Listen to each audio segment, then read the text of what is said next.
नमस्कार दर्शक बंधु जय श्री राधे।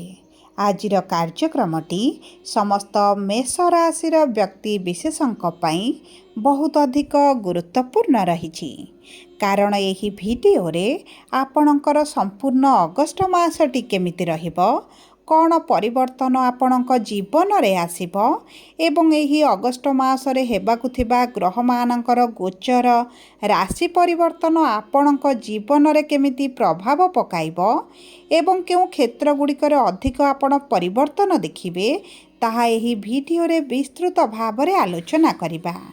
एवं सबुठारु मुख्य हेउची आपणकर राशिटी मेष हेले मध्य नक्षत्र अनुजाई आपणक उपरे शुभ प्रभाव पड़िबो ना अशुभ प्रभाव पड़िबो कारण समस्त मेष राशिर व्यक्ति विशेष मानंकु एका प्रकारर फल प्राप्ति हेब नाही एवं ता सहित एही भिडियो रे जणाइबी कौन करिबाकु पड़िबो प्रतिकार स्वरूप एही श्रावण मासरे आपणक नक्षत्र अनुसारे अशुभत्व को दूर करिबा पई।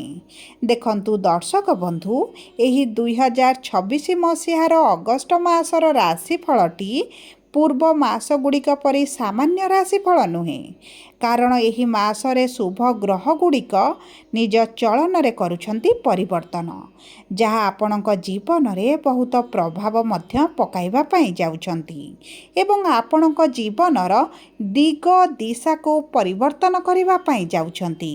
तेबे विलंब न करि आसंतु कार्यक्रमटी को आग को बढ़ाइबा किंतु भिडियोटी आरंभ करिबा पूर्वरु जदि आपणकर भी मेष राशि होइथाए एवं आपण भी ईश्वर को आंतरिक भक्ति एवं विश्वास करती तेबे भिडियोटी को लाइक करंतु कमेंट बॉक्स रे जय जगन्नाथ जय माँ लक्ष्मी अवश्य लिखि दियंतु ता सहित आम सह जोगाजोग करिबा पई वीडियोर मध्य भागर एक व्हाट्सएप नंबर टी दिया जाइछि जो नंबर साहाय्य आपण आम सह जोगाजोग करी निजर नूतन कुंडली प्रस्तुत करि परिबे कुंडली विश्लेषण कराई परिबे किंबा आपणकर चाकरी विवाह व्यवसाय प्रेम संपर्क शिक्षा स्वास्थ्य संतान को नहीं किछि समस्या रही ताहार सहजरे एवं स्वल्प मूल्य रे समाधान करि परिबे सेतिपई आपण आम सह वीडियोर शेष पर्यंत जोड़ी होई रुहंतु एवं व्हाट्सएप नंबर माध्यम रे आम सह जोगाजोग करी खूब कम मूल्य रे आपणक समस्यार समाधान करंतु। एबे आसंतु कार्यक्रमटी को आग को बढ़ाइबा एवं जानिबा आपणक नक्षत्र अनुजाई आपणक जीवन रे कि प्रकार प्रभाव पड़िबो किंतु ता पूर्वरु जानिबा आपणक मेष राशि रे नवग्रहंकर स्थितिटी केमिति रहुछि।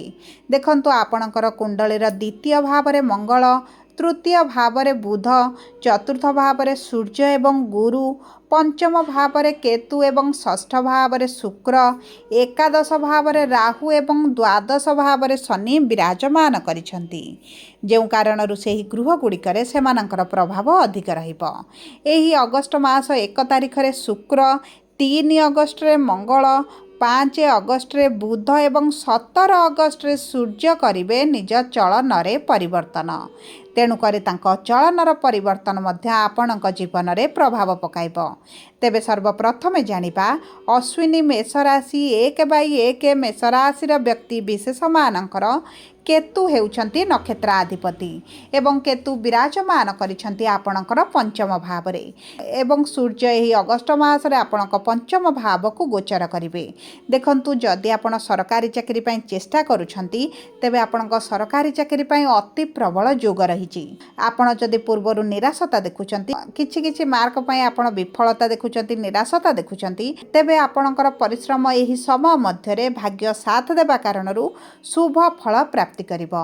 ता सहित शुक्र आपणकर षष्ठ भाव रु सप्तम भाव को गोचर करिवे माने जदि आपणकर विवाह ठीक हे पारु नथिला कोनोसी जागरु भल प्रस्ताव आपणकर आसु नथिला तेबे आपणकर विवाह प्रस्ताव आसी पारे विवाह मध्य ठीक होई रही पारे एवं आपण जदि ऑनलाइन रिलेटेड किछिटा कार्य करूछंती तेबे आपणक पई अत्यंत शुभदायक समय रहिछि।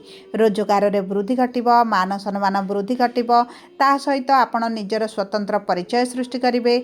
जदि आईटी एआई सेक्टर रे किछिटा जॉब पई अप्लाई करिछंती तेबे मध्य आपणको चाकरी प्राप्त होई जिवो एवं ता सहित पूर्वरु जदि आपण सेही सब क्षेत्र रे कर्मरत अछंती तेबे मध्य आपणको बहुत उन्नति ବହୁତ ଅଧିକ ସଫଳତା ମଧ୍ୟ ପ୍ରାପ୍ତି ହେବ। କିନ୍ତୁ ଶନି ଯେହେତୁ ଆପଣଙ୍କର ଦ୍ୱାଦଶ ଭାବରେ ଅଛନ୍ତି, ଆପଣଙ୍କର ଖର୍ଚ୍ଚ ବଢ଼ାଇ ପାରନ୍ତି, ବାରମ୍ବାର ହସ୍ପିଟାଲକୁ ଦୌଡ଼ିବାକୁ ପଡ଼ିପାରେ ଏବଂ ଆପଣଙ୍କ ପ୍ରିୟ ପରିଜନଙ୍କ ପାଇଁ ମଧ୍ୟ ଆପଣଙ୍କର କିଛିଟା ଏକ୍ସଟ୍ରା ଖର୍ଚ୍ଚ ବଢ଼ିଯିବ। ଆପଣ ଅର୍ଥ ସେଭିଂ କରିବା ପାଇଁ ଚାହିଁଲେ ମଧ୍ୟ ଏହି ମାସରେ କରିପାରିବେ ନାହିଁ। ଏବଂ ତା ସହିତ ରାହୁ ଏକାଦଶ ଭାବରେ ବିରାଜମାନ କରିଥିବାରୁ ଶନିଙ୍କ ଦ୍ୱାରା ପୀଡ଼ିତ ହେବାରୁ ପୂର୍ବ ଅପେକ୍ଷା ଆପଣଙ୍କର ଲାଭ କିଛିକା ଅଂଶରେ କମିପାରେ। କିନ୍ତୁ ଯଦି ନୂତନ ଭାବରେ କିଛି କାର୍ଯ୍ୟ ଆରମ୍ଭ କରନ୍ତି ତେବେ ଆପଣଙ୍କ ପାଇଁ ଅତ୍ୟନ୍ତ ଶୁଭଦାୟକ ରହିବ। ତା ସହିତ ଆପଣଙ୍କର କର୍ମ ବା ଦଶମ ଭାବର ସ୍ୱାମୀ ଯେହେତୁ ଦ୍ୱାଦଶରେ ଅଛନ୍ତି, ବିଦେଶରେ ଯଦି ରହୁଛନ୍ତି କିମ୍ବା ବିଦେଶ ଯାତ୍ରା କରିବା ପାଇଁ ଚାହୁଁଛନ୍ତି ତେବେ ଆପଣଙ୍କ ପାଇଁ ଅତି ଉତ୍ତମ ସମୟ ରହିଛି। ଏବେ ଆସନ୍ତୁ ଜାଣିବା ଦ୍ୱିଜା ମେଷ ରାଶି 2/1 ମେଷ ରାଶିର ବ୍ୟକ୍ତି ବିଶେଷମାନଙ୍କର ଶୁକ୍ର ହେଉଛନ୍ତି ନକ୍ଷତ୍ରାଧିପତି, ବିରାଜମାନ କରିଛନ୍ତି ଷଷ୍ଠ ଭାବରେ। ସପ୍ତମ ଭାବକୁ ଗୋଚର କରିବା କ୍ଷଣି ଆପଣଙ୍କର ଲଗ୍ନ ଭାବକୁ ସପ୍ତମ ଦୃଷ୍ଟି ପ୍ରଦାନ କରିବେ।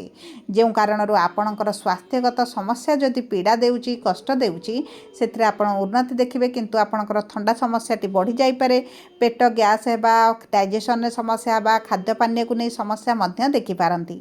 ଯଦି ଆପଣ ଦୂରଯାତ୍ରା କିମ୍ବା ତୀର୍ଥଯାତ୍ରା କରୁଛନ୍ତି, ନିଜ ଜିନିଷପତ୍ରର ଦାୟିତ୍ୱ ନିଅନ୍ତୁ। ଶାରୀରିକ ପୀଡ଼ା ଉପରେ ଆପଣଙ୍କୁ ବିଶେଷ ଭାବରେ ଧ୍ୟାନ ଦିଅନ୍ତୁ।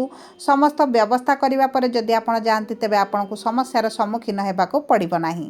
ଶୁକ୍ର ଯେହେତୁ ଷଷ୍ଠ ଭାବରେ ଅଛନ୍ତି, ଆପଣଙ୍କର ଶତ୍ରୁମାନେ ମଧ୍ୟ ସମସ୍ୟା ସୃଷ୍ଟି କରିପାରନ୍ତି, ପାରିବାରିକ କଳହ ବୃଦ୍ଧି ମଧ୍ୟ କରିପାରନ୍ତି। ସେ ଦିଗ ପ୍ରତି ଆପଣ ଦୃଷ୍ଟି ଦେବେ। କିନ୍ତୁ ଶୁକ୍ର ଆପଣଙ୍କ ସପ୍ତମ ଭାବକୁ ସ୍ୱରାଶିକୁ ଗୋଚର କରିବା ମାତ୍ରେ ଆପଣଙ୍କ ବୈବାହିକ ସମ୍ପର୍କରେ ମଧୁରତା ଆସିବ। ଉଭୟ ପତି ପତ୍ନୀ କୌଣସି ବଡ଼ ନିଷ୍ପତ୍ତି ନେଇପାରନ୍ତି ଏବଂ ତା ସହିତ ଯଦି ସନ୍ତାନ ପ୍ରାପ୍ତି ପାଇଁ ଚେଷ୍ଟା କରୁଛନ୍ତି ତେବେ ମଧ୍ୟ ସନ୍ତାନ ସୁଖ ପ୍ରାପ୍ତି କରିବେ। କିମ୍ବା ଆପଣ ସନ୍ତାନ ଦୂରରେ ରହୁଛନ୍ତି, ଆପଣଙ୍କ ସହିତ ସମ୍ପର୍କ ଏତେଟା ମଧୁର ରହିନାହିଁ, ତେବେ ମଧ୍ୟ ଆପଣଙ୍କର ସମ୍ପର୍କରେ ନିକଟତରତା ବଢ଼ିବ।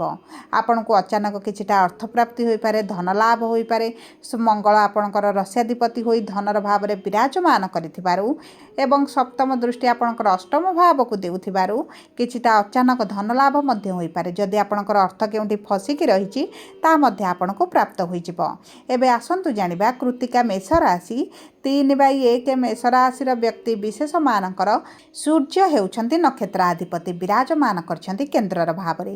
ସ୍ୱରାଶିକୁ ଏହି ଅଗଷ୍ଟ ମାସରେ ଗୋଚର କରିବା କ୍ଷଣି ବିଦ୍ୟାର୍ଥୀମାନଙ୍କୁ ଉଚ୍ଚକୋଟୀର ସଫଳତା ମିଳିବ। ଯଦି ଆପଣ ଚାକିରି ପାଇଁ ଚେଷ୍ଟା କରୁଛନ୍ତି, ବାରମ୍ବାର ପୂର୍ବରୁ ଆପ୍ଲାଏ କରିଛନ୍ତି କିନ୍ତୁ ଚାକିରି ଜନିତ କିଛିଟା ଶୁଭ ଖବର ଆପଣଙ୍କୁ ମିଳୁନଥିଲା, ତେବେ ଚାକିରି ଆପଣଙ୍କୁ ପ୍ରାପ୍ତ ହୋଇଯିବ।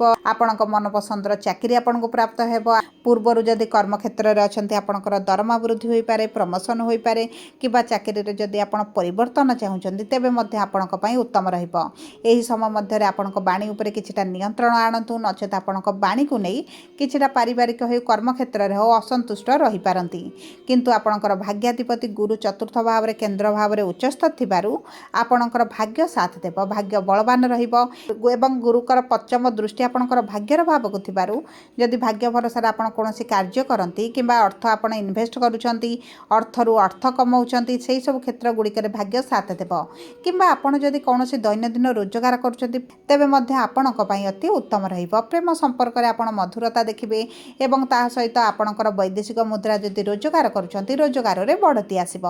ସବୁ ପରେ ଅଶୁଭତ୍ୱକୁ ଦୂର କରି ଶୁଭାଶୁଭ ଫଳ ବୃଦ୍ଧି କରିବା ପାଇଁ ଆପଣ ପ୍ରତ୍ୟେକ ଦିନ ସୂର୍ଯ୍ୟଙ୍କୁ ପ୍ରାତଃ ସମୟରେ ଜଳ ଅର୍ପଣ କରନ୍ତୁ, ହନୁମାନ ଚାଳିଶା ପାଠ କରନ୍ତୁ, ପକ୍ଷୀମାନଙ୍କୁ କିଛିଟା ଖାଇବା ପାଇଁ ଦିଅନ୍ତୁ, ଦାନା ଦିଅନ୍ତୁ, କୁକୁରମାନଙ୍କୁ କିଛିଟା ଖାଦ୍ୟ ଦିଅନ୍ତୁ।